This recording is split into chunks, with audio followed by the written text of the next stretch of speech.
வணக்கம். தமிழ் ஃபுட் கார்னரில் இன்றைக்கி இஞ்சி பூண்டு சூப் பண்ண போகிறோம். வீட்டில் உள்ள பொருட்களை வச்சு ஈஸியாக இந்த சூப்பை ரெடி பண்ணிடலாம். உடம்புக்கு ரொம்ப நல்லது, நோய் எதிர்ப்பு சக்தியையும் கூட்டும். இப்போ இந்த இஞ்சி பூண்டு சூப்பை எப்படி பண்ணுறதுன்னு பார்க்கலாம். 10 பூண்டு பல் தோல் உரித்து எடுத்து வச்சுருக்கேன். 1/2 இன்ச்சு துண்டு இஞ்சி தோல் சீவை எடுத்து வச்சுருக்கேன். 1/2 டீஸ்பூன் மிளகு எடுத்து வச்சுருக்கேன். ஃபஸ்ட்டு இந்த மிளகை இந்த இடிக்கிற உரலில் சேர்த்து 1-2 மட்டும் இடிச்சுக்கணும். மிளகை பவுடர் ஆக்கிடாமல் இந்த மாதிரி 1-2 இடித்து வச்சுக்கோங்க. அடுத்து பூண்டையும் இஞ்சியையும் சேர்த்து இடிச்சுக்கலாம். இடித்தாச்சு. ரொம்ப நைஸாக இடிக்காமல் இந்த மாதிரி 1-2 இடிச்சுக்கோங்க. இந்த மாதிரி உரலில் இடிக்கலாம் அல்லது மிக்ஸி ஜாரில் போட்டு இந்த மாதிரி அரைச்சிக்கோங்க. சூப் பண்ணுறதுக்கு கடாய் போட்டிருக்கேன். அதில் ஒரு 1/2 டீஸ்பூன் மட்டும் நெய் சேர்த்துக்கோங்க.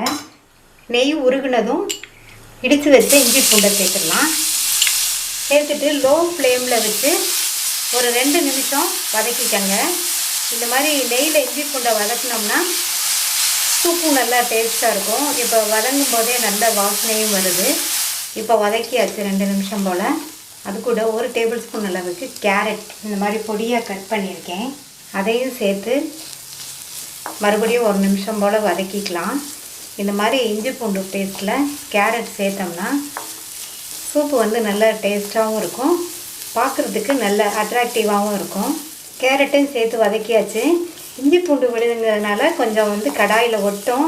இந்த மாதிரி தேய்ச்சி விட்டுக்கோங்க. இது கூட 1/2 கப் தண்ணி சேர்த்துடலாம்.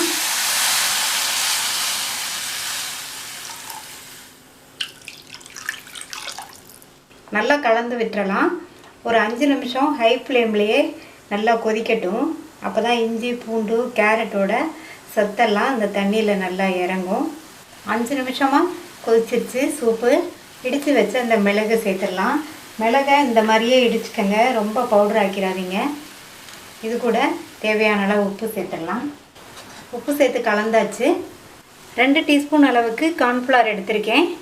இதை கொஞ்சமாக தண்ணி சேர்த்து நல்லா கட்டி இல்லாமல் கரைச்சிக்கலாம். நீங்கள் இந்த கார்ன்ஃப்ளவருக்கு பதில் அரிசி மாவு வேணாலும் இந்த மாதிரி கரைச்சி சூப்பில் சேர்த்துக்கலாம். கரைச்சி வச்சு இந்த கார்ன்ஃப்ளவரை சேர்த்துடலாம். இந்த மாதிரி கார்ன்ஃப்ளவர் சேர்த்தோம்னா சூப்பு குடிக்கும்போது நல்ல திக்னஸாக இருக்கும், அதுக்கு தான் சேர்க்குறோம். சேர்த்ததுக்கப்புறமா ஸ்டவ்வை மீடியம் ஃப்ளேமில் வச்சுட்டு ஒரு 3 நிமிஷம் இந்த மாதிரி கிண்டி விடுங்க. விட்டு கிண்டி விடுங்க. 3 நிமிஷமாக கொதிச்சிருச்சு. சூப்பு பாருங்கள், நல்லா திக்னஸாக பார்க்குறதுக்கே நல்ல கண்ணாடி பதமாக இருக்குது. இப்போது இதில் கொத்தமல்லி தழை சேர்த்துட்டு ஸ்டவ் ஆஃப் பண்ணிடலாம். ஒரு 2 நிமிஷம் மட்டும் அப்படியே இருக்கட்டும். ஸ்டவ் ஆஃப் பண்ணி 2 நிமிஷம் ஆச்சு. கொஞ்சமாக எலுமிச்சம்பழத்தை இந்த மாதிரி பிழிஞ்சு விட்டுறலாம். இந்த மாதிரி எலுமிச்சம்பழம் ஜூஸ் பிழிஞ்சோம்னா சூப்பு குடிக்கிறதுக்கு ரொம்ப நல்லா இருக்கும். சேர்த்துட்டு நல்லா மிக்ஸ் பண்ணி விட்டுருங்க. அவ்வளவுதான், சுவையான ஆரோக்கியமான இஞ்சி பூண்டு சூப் ரெடி ஆயிடுச்சு. நீங்களும் ட்ரை பண்ணி பார்த்துட்டு லைக், ஷேர் அண்ட் கமெண்ட் பண்ணுங்கள்.